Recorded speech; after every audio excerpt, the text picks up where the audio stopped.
Tammy the Briscoes lady plans my funeral. Tammy the Briscoes lady plans my funeral, wearing weathered garlands, a black lace gown, heavy eyeshadow. She's ready. A crowd of underpaid checkout assistants in desperate need of collective action bang reasonably priced pots and pans together. I evaporate through the ceiling fan. Buy my coffin at Briscoes, Tammy. Use what you can first. Donate my kidneys to kitchen appliances so everyone can see the NutriBullet 600 really is the original nutrient extractor. Put my lungs on a display mattress, Tammy. Let couples rest their heads and pretend this is what their relationship needs, when we all know what it needs is a rethinking of its normative monogamous foundation and a non-shamey discussion about consensual choking and pegging.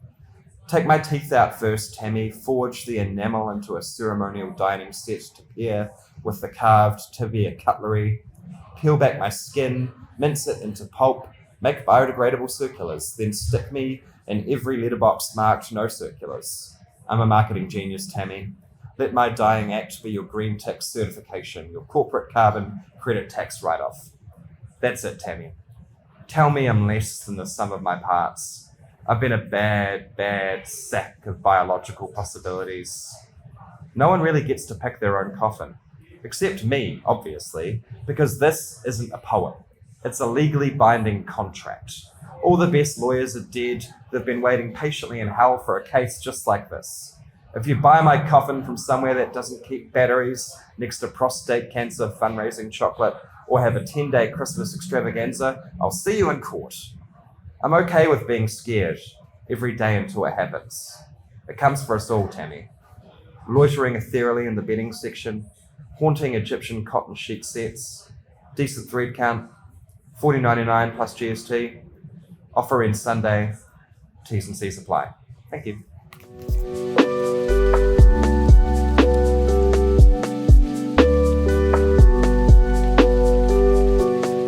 Like many sort of like teenagers in the early thousands, I was writing a lot of angsty, terrible poetry.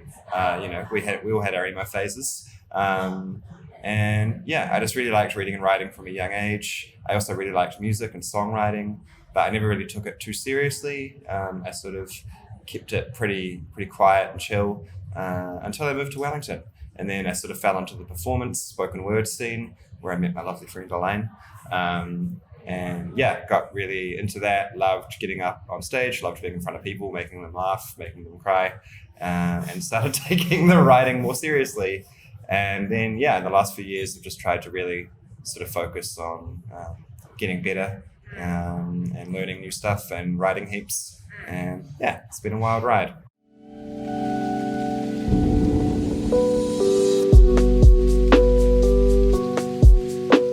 Yeah, it's one of the main things I try to do. I think it's quite a tightrope, and it's if you do it sort of in a way that isn't, I guess, like kind of natural or sort of genuine, it feels really contrived, and it's sort of the audience can kind of see the manipulation in a way. So it's just about sort of finding natural sort of rhythms or sort of places for fun or places for seriousness or sort of, places for subversion or pulling the rug out from the reader. And it's just, it's a lot of experimentation to get it right, I think.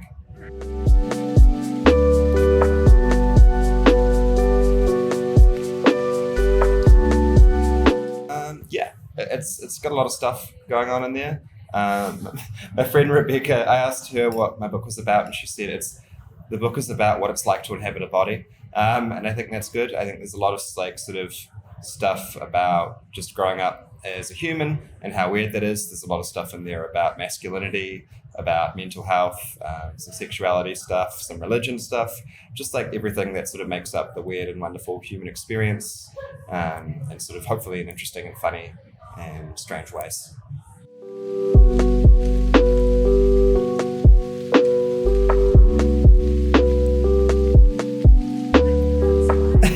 I don't know. I saw a quote once from a poet that was like, every time I write a poem, I black out. And it's not quite that, but it's not far from that. I'm really bad at routine. I'm really bad at being like, I'm going to get up at 6 a.m. and write for an hour and then go to the gym or go to work. So it's a constant battle to kind of carve out time and space, because I think I do need that time and space. I can't just kind of write in the pockets of life as much. And then just, yeah, I think it's just sort of chaining yourself to a desk and making you do it, even when nothing's coming out and it's terrible. And hopefully eventually it becomes less terrible.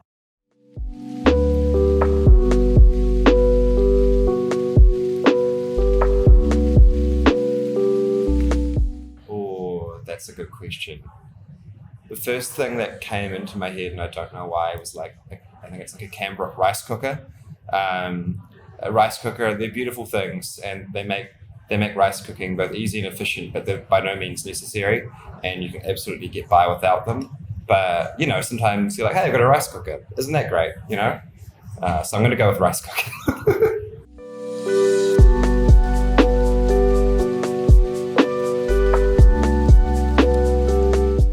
What a treat. So we've got 3 wonderful books here, all from some of my favourite poets and people. First, we have National Anthem by Muhammad Hassan. Muhammad is also, this book was also put out by Dead Bird Books, who published mine. I love it because I think Mo has a really good way of just telling stories, of sort of balancing a lot of emotions at once: grief, anger, humour. It's quite introspective. I think he just sort of, his poetry holds a lot at once, and he's an amazing performer, he's a storyteller, and I think it really comes through in quite an accessible and interesting way in this book. It's awesome. I recommend it. Next up, we have Conventional Weapons by Tracy Slaughter. Tracy's one of my heroes. She wrote a nice little blurb for my book, which is great. She also helped me a lot with the editing of my manuscript.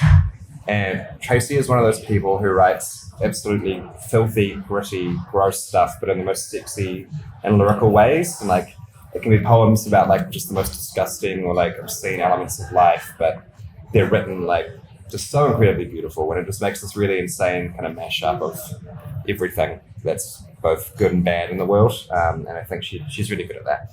And Tracy's book is great. Tracy's great. And then we have Dearest Freya Daly Sagrove, former Queen of Wellington. She's now left. This book is just one of my favourite books from the last few years. It's so funny. It's so sad. It's everything I wanted my book to be. It's very relatable, and I just think so inventive in the way she sort of takes people on these wild little rides through her head. And yeah, Freya's awesome. This book's great. Yeah.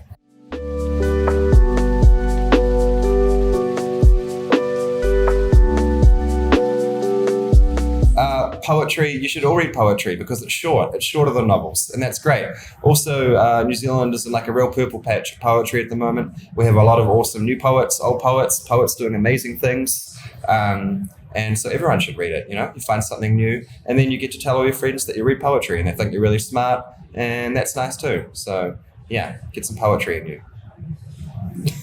Sorry. I think that was really good. Thank you. That was great.